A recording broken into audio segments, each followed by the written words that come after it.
যে স্থানে একসময় মাটির গভীর থেকে হাজার হাজার টন কালো কয়লা উত্তোলন করা হতো এবং চারপাশ ঢেকে থাকত বিষাক্ত কালো ধোঁয়া আর কার্বনের ভারী স্তরে, সেই পরিত্যক্ত ভূখণ্ড এখন রূপান্তরিত হয়েছে পৃথিবীর সবচেয়ে উদ্ভাবনী সবুজ শক্তি উৎপাদন কেন্দ্রগুলোর একটিতে।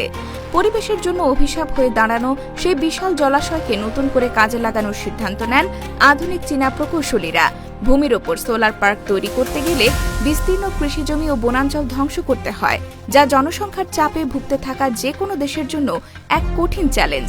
এই প্রতিবন্ধকতা দূর করার উদ্দেশ্যে প্রকৌশলীরা জলাশয়ের শান্ত জলের উপর হাজার হাজার সোলার প্যানেল ভাসিয়ে দেওয়ার এক অবিশ্বাস্য কৌশল অবলম্বন করেন।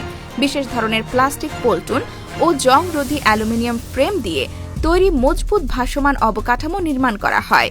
এই কাঠামোকে বিশালাকার স্টিলের কেবল বা নোঙরের সাহায্যে সরাসরি জলাশয়ের তলদেশের সাথে শক্তভাবে বেঁধে রাখা হয়, যাতে যে কোনো প্রচণ্ড ঝড় কিংবা প্রবল পানির ঢেউ প্রতিরোধ করে পুরো কেন্দ্রটি নিরাপদে ভাসতে পারে।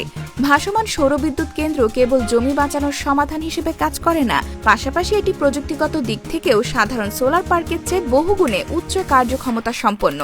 প্রথাগতভাবে ডাঙায় স্থাপিত সোলার প্যানেলগুলো গ্রীষ্মকালের তীব্র রোদ ও তাপে অতিরিক্ত উত্তপ্ত হয়ে উঠলে সেগুলোর স্বাভাবিক বিদ্যুৎ উৎপাদন ক্ষমতা লক্ষণীয় মাত্রায় হ্রাস পায়।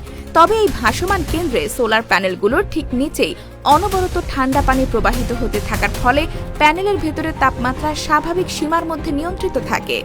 বৈজ্ঞানিক পরিমাপ ও গবেষণায় নিশ্চিত হওয়া গেছে যে পানির প্রাকৃতিক শীতলীকরণ প্রভাবের ফলে সোলার প্যানেলগুলোর সামগ্রিক শক্তি উৎপাদন ক্ষমতা সাধারণ ডাঙার প্যানেলের চেয়ে প্রায় 10 থেকে 15% পর্যন্ত বৃদ্ধি পেতে সক্ষম হয়।